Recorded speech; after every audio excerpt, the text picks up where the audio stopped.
Good morning, everyone. Welcome back to another Chatting with Wisdom. And so, for those of you who don't know who I am, my name is Rollie Allaire. Gigado Migunquay is my spirit name, and I am your host of Chatting with Wisdom. So, Chatting with Wisdom is a weekly interview series that features amazing women, and there are different ways of featuring women, and we get to celebrate that every week. So, I invite you to join me in my private Facebook group, Mind, Body, Heart, and Soul Connection, or you can also find a similar group on Telegram that I've been using this year to share positivity.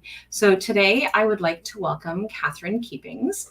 And so Katherine's commitment in studying and discovering the amazing healing powers of the Earth's powerful crystals has resulted in delivering the benefits of bringing balance to the body, mind, at the body, mind. I always say mind, body, heart, and soul. And so it's, but her bio says body, mind, and spirit. So my mind automatically went to what I share to many of her clients. Some of her certifications include Certified Master of Crystology in Melody laying on the stone, laying on of the stones and laying of the hands.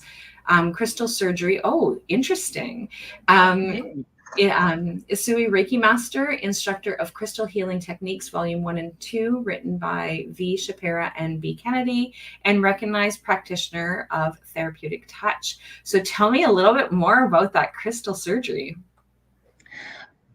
Crystal surgery was developed, created, downloaded by Vivian Shapera. And she's recently published the text of it, has YouTube videos on it, and I've been studying with her for at least a decade now. Crystal surgery works physically, mentally, emotionally, and spiritually, using crystals beneath the body, on the body, in the field, creating elixirs, creating potions, all of it using crystals and using crystal wands. So wands that can be almost as long as an arm to wands that are as long as a pinky finger can all be used above the body and within the field to create significant change in a person's life. Beautiful. I love that. I've never heard of crystal surgery. Like, I love crystals. So you can see some behind me. There's some more over here on the side. I'm still not done unpacking. So I've got a bin of them that still has to find its way into our new space. But yeah, so I definitely love the energy of crystals around me. My cat spends a lot of time in this room. Mine has his favorite crystals as well. So tell me a little bit more about yourself. So how did you come to be in this field? So tell me a little bit more about you. I started out actually working in theater as a stage manager and touring across Canada, the US, and Japan. And I had a beautiful, beautiful cat named Rascal. He had gotten sick, and the vet just couldn't find a way to help, and was trying so many different things. Um, and this class came up locally on energy work, and with the help of my family, um, I attended this class, and it changed my life. In the first few moments of the class, the teacher had us run our hands through a person's field, see what you perceive, do it one more time, and then she's going around the class. There were about 30 nurses, and they were talking about how the energy was soft, or it was prickly, or it was warm in certain areas, and I had felt nothing. I had, yes. So I had this perception in my head, oh no, I was being very dramatic. Oh no, I've screwed this up. My cat's going to die. And got to me, and I didn't know what to do except to say the truth of what I'd experienced.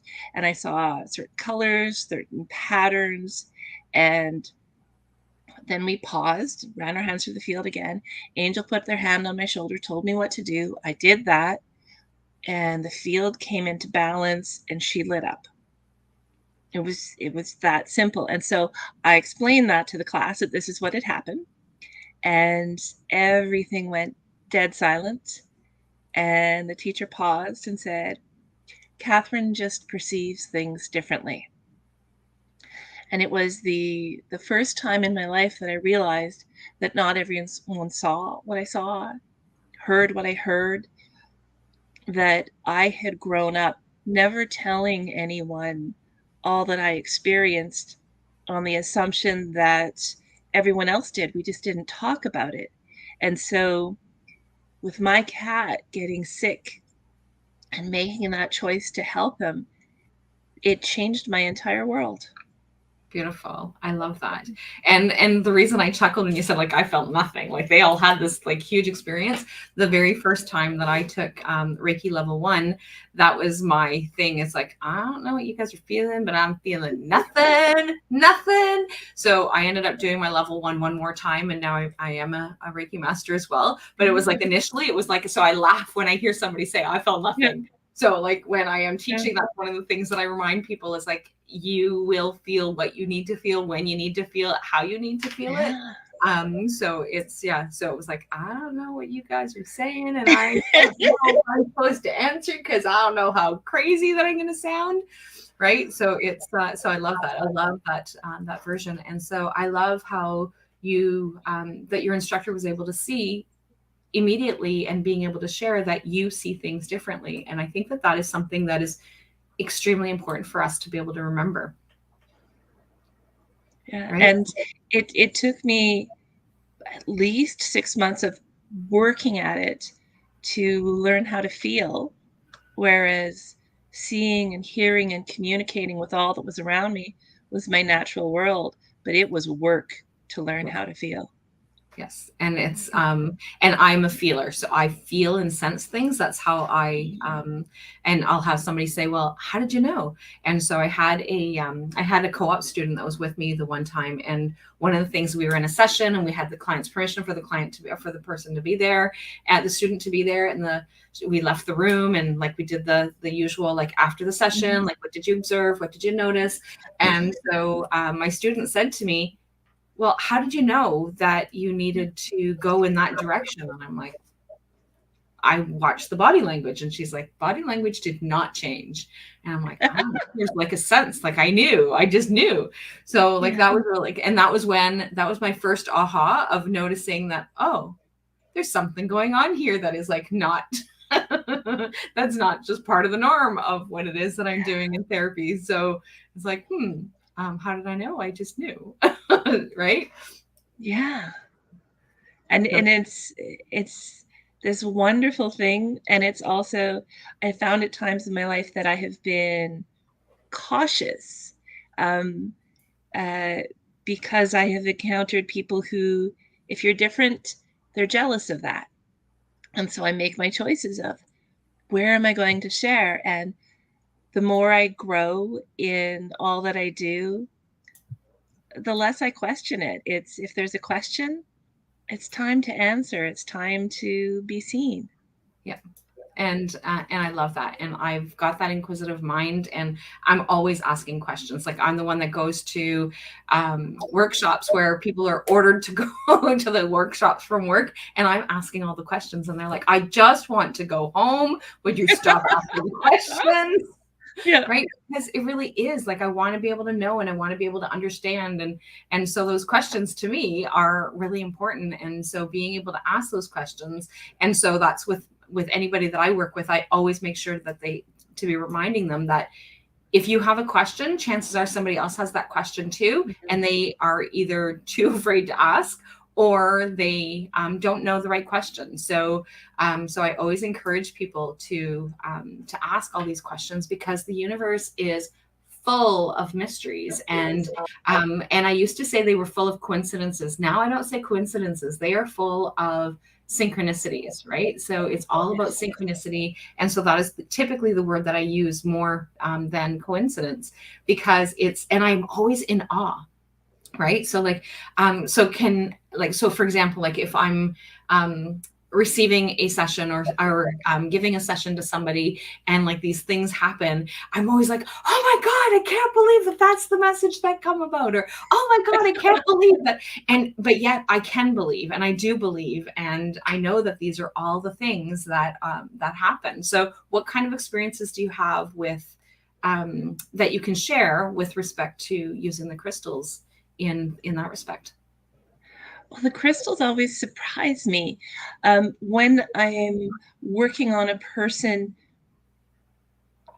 so at the beginning of a session, I ask a person, is there anything you feel I should know today? Whether it's from their week, from years ago, it doesn't matter. It's what is of value to them. The timeline is not the important part.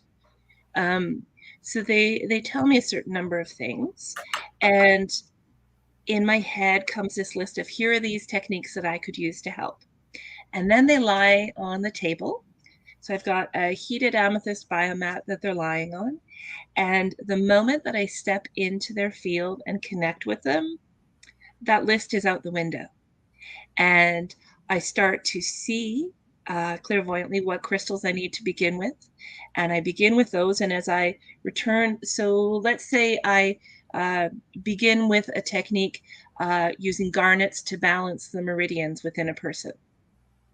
When I go to put those garnets back, something there is going to either sound like it is singing or is going to light up, or internally on my mind screen, I'm going to see the next technique.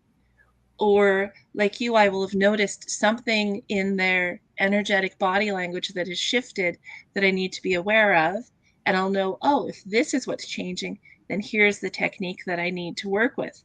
And so there's all these different ways that the crystals will connect to communicate what is next. And you don't have to be someone like me who connects with the crystals in conversation. There are ways to lay out crystals so that they will show you what is next. And that's a part of crystal surgery as well, of the crystals teaching you what is next and what they want to do. And so that's a piece of it. And then in the classes right now, we're at level 3 for crystal surgery. And part of it is working with crystals that are not a part of the curriculum at all, and finding, what does this stone want to do? How did you know it? How did you research it? How was there a consistency from person to person to person as to what it wants to do? So I've worked with of late a number of people going through dementia and finding what techniques work consistently so that it's not just working today, but in the weeks in between, so that there's a positive impact for you. Yep. And what crystals do I need to send home with you? So for that, I'm sending home citrine clusters that they put at the center of their home, because it makes a significant impact to memory. And you can use it if you're a student in high school as much as you can if you're going through something degenerative. So, and I love that. And one of the things that I really love is the things that that really resonate for me a lot is people say, well, why did you use that stone? What's that stone for? I don't, half the time, I don't even remember what the stone name is, because I don't go based on, oh, I need to use amethyst, I need to use citrine, I need to use selenite. Like, I know my basics off the top of my head. The others I usually have to like look them up, or it's like, oh, what's that stone again? I can't remember what the name of that stone is, because I really go with feel. And so like when I'm grabbing a stone at like, so if I'm going to go meditate, or if I'm going to go do something, or I'm just throwing those extra stones in my pocket for whatever reason, is that I'm grabbing it and it's like, oh, okay, this is the stone I need today. Well, why did you choose that one? Because that's the one that resonated with me. That's the one that brought into like, oh, that's what I need to be doing. And so, and that's what I always teach my clients is it doesn't matter the what. And I do that with the essential oils as well. And it doesn't matter what the what is. It's what is it that you're attracted to? So like things that I put in my diffuser are based on like, what is it? I just kind of reach up, grab whatever it is. When I first started learning crystals, when I first started learning essential oils, it was like, oh, I need all the details. I need all the whats and whys. And now it's like, it's really just using my intuition, and whatever it is that feels good is what I'm going to use. And so, and it sounds like those are the same types of things that you're doing with your clients as well. Yeah, so with crystal surgery, there are techniques where there's a consistency to it, where you use the same formation same shape of a stone, the same size of a stone, in the same way consistently. And then there's the space to play and follow your intuition. So I love that it both has the structure, the space to begin, Yeah. so that you know that you're safe within what you're doing. You never have to doubt yourself. And then that space to play. Beautiful. I love that. So what are some of the things that you do with your clients? So like you shared a little bit about like using the oils and are using the crystals and so Yeah. what are some of the other things that you use with your clients? How do you work with them? That kind of thing. So tell me more. So I also brew unscented gem oil, so oils with the properties of crystals, minerals, and gemstones. And there's 41 varieties so far, fully tested. And they do different things. And quite honestly, they came about not because of anything inside of me, but because clients would say, do you have something that will help with A, B, C, or D? I made the Safe Travels oil because my brother is a truck driver, and the rules for truck driving allow you to drive more than I think you should and to do things the where I'm nervous for him. And so I made a Safe Travels oil. When I was writing my business plan, my business person at Paro said, "Why don't you have an oil for menopause?" And I said, "Because no one's asked for it before." And because of her question, I brewed one. It's true. The shielding one, which is my most popular oil, I brewed because it wasn't just me, but clients like me who were more sensitive to energy in the world who would get overwhelmed, whether it was overwhelmed just going through their day or overwhelmed going Christmas shopping or going to a board meeting or going to a funeral, and all of those people's energies impacting them. And the shielding oil creates a shield that lasts for you for a full 24 hours with only 2 drops of the oil. So it's quite spectacular. The ruby oil came about because I had all of these clients who, when we would get to February and March, and there was still snow and it was still dark out, that they were depressed and discouraged. And the ruby oil was uplifting. It Yeah. brings about courage of the heart and a number of other things that ruby can do, but ruby is uplifting in those darkest months of the year. So the oils came about through questions that people asked me, and I would create a product that would serve that need. I also do tea leaf reading, and so I worked with a local company, International House of Tea, and we created together 6 varieties so far of teas, where there's a healing grade crystal in every bag of tea.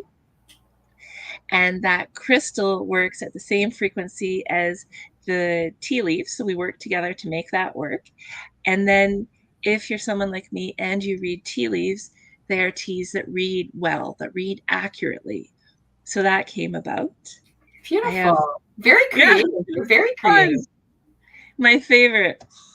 My favorite is the rainbow moonstone. It starts off blue, and if you add in citrus, it changes to purple. So I always tell people it has butterfly pea in it, PEA, but no butterflies peed in it. I love that. I love your creativity, Catherine. It is amazing. And I love how just intuitively you kind of really lean into like what do people need. And so the one that I'm really fascinated with in terms of the oils is um, is the depression one, like the one that like for the darkness. And so for anybody who doesn't know where we are in Northern Ontario. I'm in Northeastern Ontario, and Catherine is in Northwestern Ontario. And so it's pretty dark here a lot. And so we have a long period of time when it's dark, and so we have a little one that is around all the time, and she's always confused with like the weather, and she's like, oh well, as soon as it snows it's winter. No, it's not winter. Winter doesn't start until December, really. And we just have changed the seasons a lot earlier. Our spring takes us a lot longer to get out of, so our spring doesn't start until much later in the year. And however, we were talking about the weather right now and how beautiful that it's been, and cross our fingers. And Yes. I know our snowmobilers won't be very happy with this, but I'm quite okay with not having any snow right now. So, because typically at this time of the year, it's raining a lot and snowing a lot. And so we've got that mix of rain. And so like that one particular oil, it would definitely be something that would be amazing for people that are up in the northern parts of Ontario, well, on northern parts of the of Canada. So that's amazing. Yeah. So Yeah. I love that. So what are some of the things that so like if somebody wanted to work with you, so obviously you're up in Thunder Bay, so obviously you can physically get to you, but do you work remotely? Is that something that is possible? Yeah, I do work remotely, both for the readings and for the healing work. So there's a space on my website to request an appointment. And then we set up a time that's appropriate for your time zone. So I do readings that are half an hour in length, and I've been doing those by telephone. And I do healing sessions that are an hour in length. Some people want to hear every step of the way, and so that's what a session looks like, is on the phone as I work on you remotely. And some people want to just rest and relax and then have me write to them at the end of it everything that was worked through. And that can be done as well. Beautiful. I love that. And I love how energy works, right? So Crystal said very interesting. I'm not sure where at what point she had said very interesting. And so so Crystal would love to know what part it is that you really felt that was interesting. But like what are some of the now I lost my train of thought. It's gone. Energy and how we can expand over space and time, right? So it's just, I love how you can actually be in Thunder Bay, but yet you can work on somebody in Australia. And right, so like it's incredible how energy just kind of flows from one space to the next. And years ago I would have been like, yeah, okay, like that's just crazy, like are you nuts, like how does that work, like that doesn't work. And so I had a session with somebody, and that was where and it was and I didn't know this person, because anybody that I ever did energetic work with from a distance was always close by, like it was somebody that I knew, so like I could actually do. So it's like, oh yeah, this message came up, yeah, I know that about Katherine, so like yeah, that's not unusual, or oh yeah, that makes sense, and like that kind of thing. And so I had worked on somebody who was in the US, and I've never met her before, didn't know anything about her, had absolutely no clue as to what, where, or how. And so it was and so now I do my practices the same way that you do, is that sometimes I'll be online and sometimes I won't, depending on the person. But this person was not online, because that's how I started my practice initially, is like you get into the comfortable position at the time that you're supposed to, and I will write out a report for you. And so I was doing this in my room, because like I didn't have, like it didn't matter where I was, because like people couldn't see where it was anyway. So I had it in my room and in my bedroom, and I was on my bed, and I was like, oh my God, like I'm just so warm, and I'm like drinking like tons of water throughout this entire session, and I'm like, oh my God, I'm like really hot. So then I'm like stripping down to my underwear, and I'm like, oh my God, this is insane, I can't believe how hot I am. And I'm like, okay, well maybe I'm coming down with something, like maybe that's what it is that's happening. And after the session was over, like I went back to like my normal weather, my normal temperature, I wasn't sick, nothing that was going on. And so then I responded to her, and I sent her a message and said, okay, this is all the things that were going on, and like you really need to, like, and I always encourage people to drink lots of water anyway, because it just helps to flush the whatever toxins are being released. But it was like, you really need to, like, I was like super thirsty, you really need to drink a lot.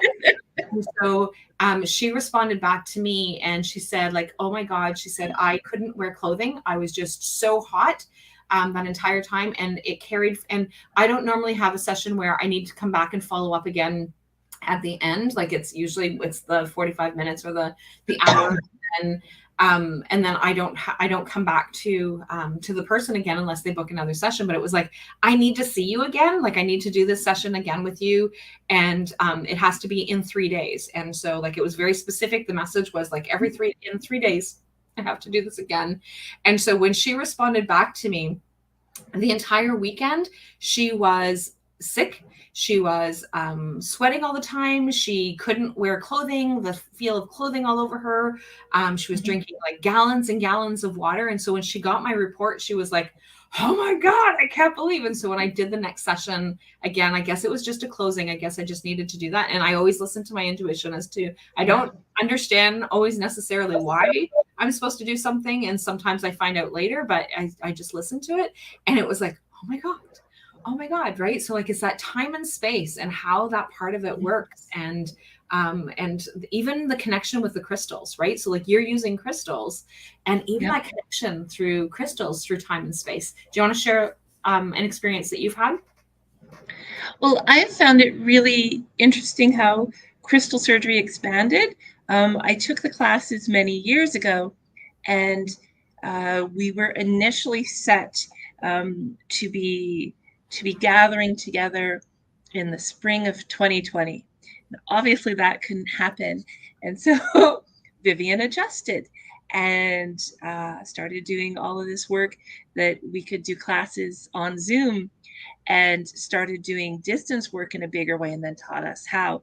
And so it has been interesting looking at, do I work with a proxy crystal, so a single crystal that represents a person, or do I work with a drawing of the anatomy, and I'm working with that as a proxy representing what am I working on? Am I working on the lungs? Am I working on the knee? What am I working on? Or am I doing microcrystal surgery and using a series of very, very tiny stones and working on the brain and working through different things, perhaps post-COVID? All of these different ways of doing distance work have fascinated me and have grown the ability of what could be done. And the one that has made the biggest impact for me was the post-COVID work. And it's because I had so many clients who had COVID.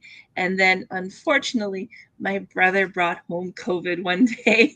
So I got it too, but it gave me the chance to learn how to do work on myself, as myself being the proxy on the table, and feeling those changes within myself as I was doing work in that way.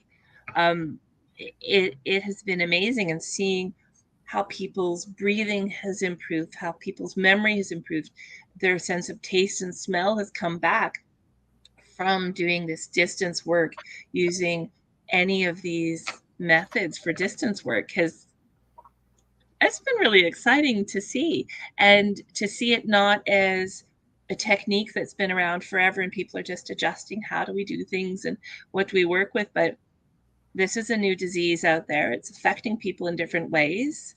Yeah. Let's do the work and find the way to help.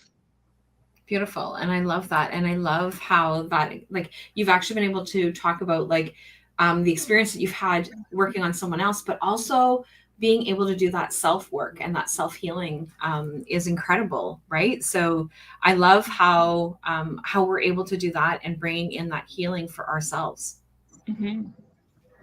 And it's so important, because as healers, if we don't do the work for ourselves on a daily basis, on a weekly basis, related to whatever is physically, mentally, emotionally there's less that we are able to do for others. Mm-hmm. And it's true, like the more that we look after ourselves, and COVID has been challenging for all of us. And so not just those of us here in Canada, but those of us that are like around the world, like this has been a huge global impact that it has had on a lot of people. And so from that emotional aspect, from that physical aspect. And so even people who haven't got it have still had like these different things that have been put into place in terms of their their own physical. And so like for a long period of time, we are connective people, and we need to touch. We need to be like, I am not a huggy person. When people are coming around hugging, I'm like, Yeah. I hug some, I hug a little, but like I'm not a big huggy person. But during that period, it was like, I am missing hugs. Like me who would prefer that you just kind of stay in your own space, I'm missing hugs. And so it was just, and so like those physical aspects of everything that has gone on over the last couple of years. And there is a huge expansion that is happening, and we're seeing a lot of new modalities, or modalities that have been in place for a long time, taking a shift. And so doing that distance as opposed to only doing it in person, and having that connection, right? So it's really interesting. Even the clients who would normally have been in-person clients, every time Ontario went into lockdown, they became distance clients because they didn't want to skip their sessions. So it makes a huge difference in terms of how to be able to have that connection and what to do, how to be able to move forward. So tell me a little bit more about, so you have an offer for anybody who's listening. So tell me a little bit more about that offer. So the oil that I talked about, the shielding oil, my most popular oil, it is on the website listed as 20% off for the entire month. So for anybody who's listening to this in a different time, this is November of 2022. So just in case somebody happens to be listening to this in December, because this is a podcast that goes all over, is that, and so you have a different oil of the month as well, right? So yes, absolutely. So right now in November, though, it's the shielding oil. So tell me again a little bit more about the shielding oil. Yeah. So the shielding oil uses a series of different stones in the brewing of it, including black jade and Bokenhout jasper, so that if you are in a meeting, in a family gathering, and you tend to be the person that is always voluntold what you're doing, you're going to be skipped over. People are not going to notice that you're there. If you tend to go to family gatherings and be exhausted from all of the energy that people seem to be taking from you, your field remains intact, and that doesn't happen. When you go Christmas shopping and you're walking through those balls of anger and gook that people tend to drop on the floor, you can walk through them and not have them attached to you. And we have a local group of ghost hunters now who are using the oil to know that they're safe and protected as they go off and explore the world in different ways. So it's good in very practical ways. It's also good if you're exploring at a bigger level. Because I brew it with only the highest grade crystals and brew for a minimum of 4 months, it's an oil that you only need a drop or two per day. And if you use it every day, that bottle will last you for 2 years. Oh, beautiful. Mm-hmm. So I love that. So like, is it diffused oil, or do you wear it, or it's an oil that you can use in a diffuser, in a sauna, in your bath. You can put it directly on your pulse points. If you're in the north and in this time as our skin is starting to get drier, you can mix it into the cream that you're putting on yourself each day as well. The only thing that's not recommended is swallowing it. Okay, beautiful. I love that. And so for anybody who is interested, I have put the link for anybody on Facebook, YouTube, and LinkedIn. And so for anybody that is interested, you have access to that. If you're catching this on the podcast, if you go to Katherine's website, so Gratitude Gem Oils, so Gratitude Gem, GEM oils.com. And you can find her there, and she's got a shop on her page as well, so that you can go and see what it is that she has to offer. And but yeah, so like that is how you can actually access her. Is there anything else that you wanted to share before we head out? Actually, yeah. If you're in person, I've got classes here in Thunder Bay, and in the new year they'll be on Zoom. But the other thing that I've been doing that's kind of different is soul signature drawings. So the space above the crown that, if you see clairvoyantly, or if you've looked at Renaissance paintings, most people just look at that as a halo. If you truly look at a person and see who they are, you can see the symbols that are in there and then ask those symbols what they mean. And so I offer those as drawings to people, whether I see you in person or there's a digital picture of you, so that you can see those symbols that you chose in your soul for this life. Learn more of what you chose for yourself and of what you could step into, of your possibilities. So that's linked in the website as well. Perfect. I love that. And so, and like when you're talking about auras, I have lots of people that can actually see the auras. I don't. Mine is that sensing, right? So like I can feel people's space. And so that's, I would love to be able to learn how to see auras. And so that's on my goal of one of the things that I want to expand on. That's part of my expansion. So thanks again, Katherine, for coming. Thank you, everybody, for watching, and we will connect again with another Chatting with Wisdom next week, and talk to you guys soon. Bye for now. Thank you.